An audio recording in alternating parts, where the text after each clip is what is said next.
In today's episode, I'm going to talk to you about 3 common mistakes I see podcasters making when it comes to promoting their episodes. Welcome to Podcasting Tips and Tricks with Lyndall Harris, a show sharing quick, actionable tips, tricks and advice to help you on your podcasting journey. Welcome back to another episode of Podcasting Tips and Tricks. Thank you so much for tuning in. It is so fantastic to have you back again this week. I am your host, Lyndall Harris, and this podcast is brought to you by Podcast VA. At Podcast VA, we work with podcasters to help make the podcast journey easier by offering done-for-you services as well as training. And not only thank you for joining in, but I also would love to say a massive thank you again for the support that I have been receiving around this podcast. I was super excited to see that I am in Apple Podcasts' new and noteworthy section this week, which is really exciting and hopefully getting this out to a bigger and wider audience. But I've also just been receiving amazing reviews and messages from people. So I just once again want to say a massive thank you. Now, I also run a really engaged Facebook group for podcasters. So if you're on Facebook, I would love for you to come and join. It's called the Australian Podcasters Collaborative, and it's a group for new podcasters or anybody thinking about launching a show, right through to seasoned podcasters who have produced hundreds of episodes. It's a really nice, engaged group, and it's just a place where you can ask questions, you can all connect and just share your journey there. So if you use Facebook and you would like to become a part of our community, I would love for you to join. Now, let's jump into today's topic, which is 3 common mistakes I see when it comes to podcast promotion.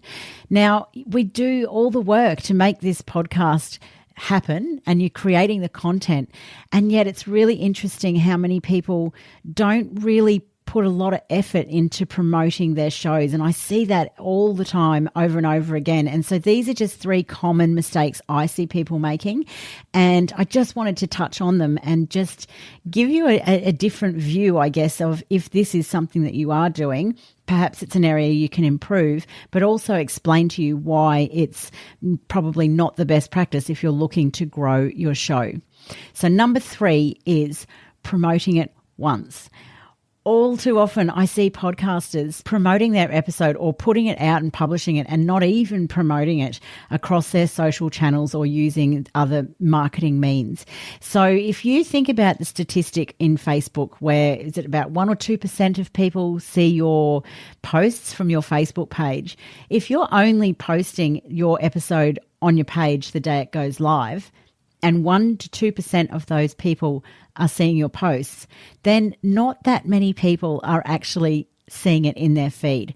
So this is obviously trying to capture people who aren't necessarily subscribed, but it also could remind people who are subscribed through a podcatcher that you have released another episode. So looking at Facebook, I always suggest to clients that it's not bad practice to actually promote one episode 2 to 3 times, and then again down the track if it's evergreen content. So you might publish it on your page as an audiogram or as a post or as a video snippet the day you release it. But then the following week, you could also re-release it, and then even the following week after that. So depending on how often you post on your page, it's really a personal choice. But I would suggest that 2 to 3 times at least within the 2 to 3 week period after you have released it is not a bad thing. And then obviously putting it into a program where it can come out of the archives and just be republished and you're not really having to think about it.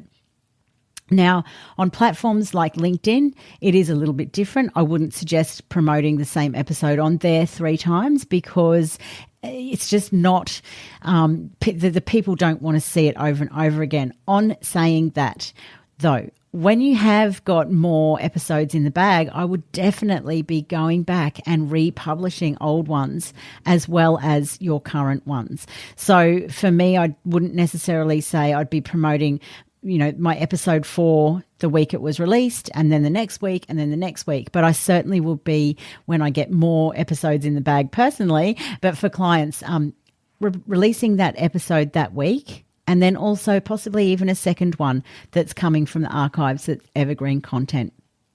Again, it's just about getting it out there more and more so that people are seeing different episodes and different things coming through their feed, because obviously you might just snag them with one of your episodes that might not be a topic that they had thought that you might cover. So make sure you're sort of putting it out there more than once. Now, Instagram, again, different story again. So you might choose in Instagram to put it into your post once as an audiogram, and then you might post it again as the cover image of the episode. And then you can reshare that into stories though. So stories are having an amazing reach at the moment. And for podcasters, I think that they should definitely be utilizing Instagram stories to help promote their episodes. So you can do that in numerous ways. Obviously, you can create your graphic or create an audiogram so that it goes straight into stories at the right size. You could create it as a post and then share it into your stories. There's different ways to do it, but I would suggest that if it's evergreen content, keep reposting it in there, because not all the same people are seeing all of the same stories. So make sure you're going back through previous posts and resharing them in there. So it's really about just having a think about what was right for your platforms. Which social media platforms are you using? How many people are more engaged on different platforms? And then working out a sequence that will work for you and be consistent in that.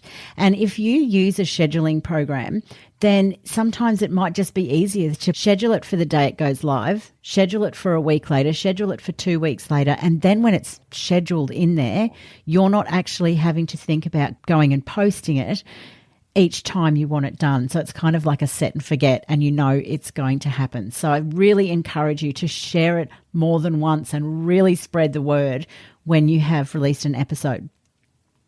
The second common mistake I see when it comes to promoting your podcast is people not using their email list, which is fascinating because people have they're either on your list because they're a client of yours, or they've opted into a piece of material that you have because they want to hear from you. So I would suggest you emailing out your podcast episodes to your subscribers on your list.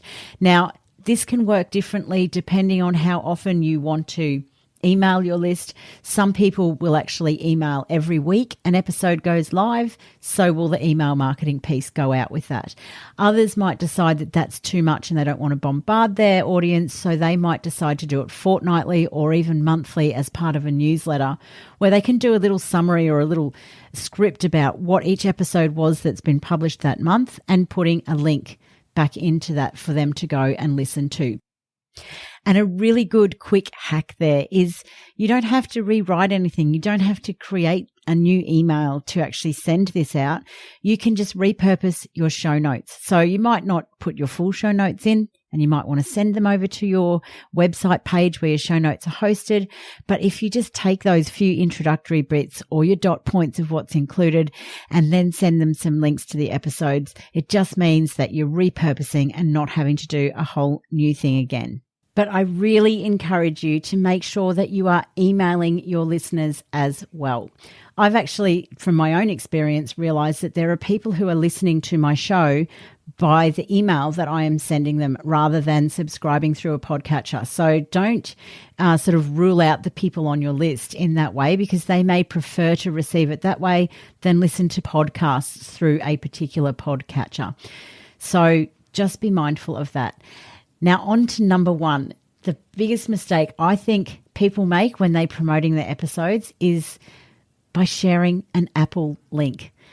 Please do not share your Apple Podcast link when you are promoting your episode. If we look at the stats of the ownership of Android versus iOS devices, worldwide, there are more Android users than there are iOS and iPhone users. So when you are sharing your Apple link, you're really not providing something that the Android users can just click on and easily listen to. And look, personally, I am an iPhone user, and so I don't have that personal frustration. But I have met podcasters, I have met people who listen to podcasts who just get really frustrated and really annoyed when the podcaster hasn't considered the inconvenience for them by not being able to just click on the link and listen to it. So to get around this, I am personally feel that most podcasters should have a website. And they should be embedding their audio and putting some show notes, even if they're just a few paragraphs of notes, but embedding that audio and driving people back to their website. So there's a couple of reasons for this and a couple of benefits. You own everything on your website. And so if you're driving people back there, not only are they on your asset, but then they can see what's happening with other blog posts or what services and products you have to provide. So they're not doing that if you're sending them just the link to listen to the audio. The other beauty of sending them to a website is you can have a pixel on there, and that pixel can be capturing information if you want to run ads to them later on. Certainly in Facebook, it gathers that if you want to do Google ads. So think a little bit broader than just why should I put it onto my website because I can just share the host link or I can just share the Apple link. It's about the fact that it's getting you more SEO juice because people are going to your website. They might be spending a little bit longer on it. So yeah, while we still know that Apple Podcasts has the lion's share of the listenership, it still does. People like Spotify and Google Podcasts, Spotify is catching up. They're growing very, very quickly. They've invested a lot of money in podcasting recently. And so you really can't discount the fact that they will be growing more and more. Now, if you don't have a website and you share the Apple Podcast link because of that, there are two places that you should go and have a look at getting a one-click solution. So there's pod.link. And there is pod.follow. And on there for, I think, next to nothing, you can sign up to get one link. So you are sending that link to the two people and they are clicking on it regardless of what device they've got. It actually will send them to the right place to go and listen to your podcast. And I think that is genius. So if I'm on an iPhone, I'm going to the relevant files for Apple Podcasts. And if I'm on an Android, I can go and listen to it on the relevant podcatcher there.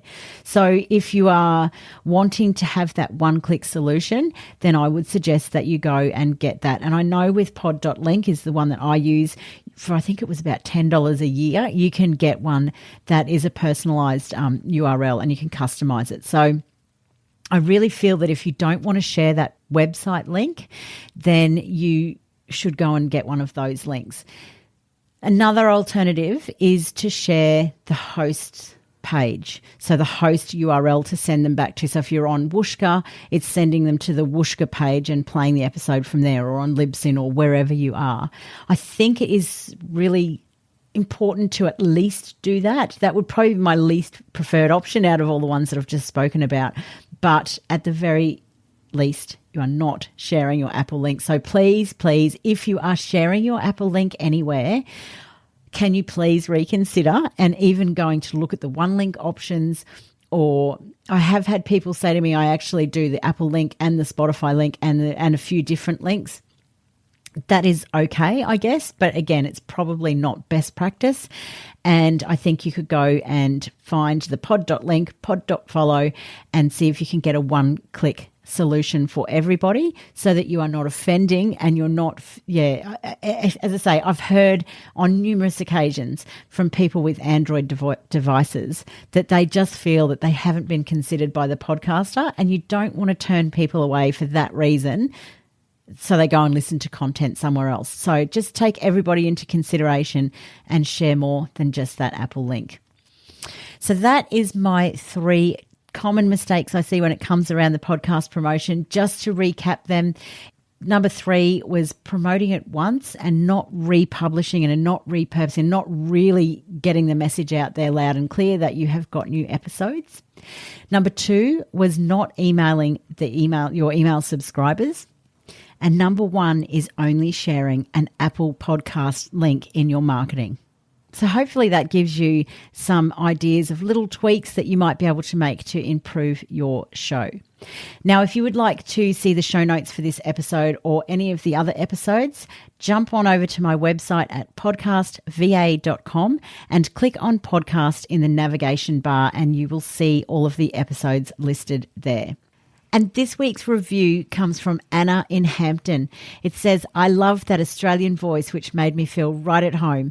The information is precise and extremely relevant. Can't wait to listen to all the great content in them all and read the notes. Thank you so much, Anna. I would love it if you wanted to connect with me via Facebook or Instagram so I can thank you personally. I really appreciate your review. As I mentioned earlier, if you are a Facebook user, I would love for you to come and join the Facebook group. It's called the Australian Podcasters Collaborative, and I'd love for you to jump in and come and just enjoy the community. Until next week, I look forward to chatting to you then. Have a great week. Thank you so much for listening. If you enjoyed the show, make sure you subscribe in your podcatcher so you don't miss an episode. And whilst you're there, I'd love it if you'd leave me a rating and review to help other podcasters.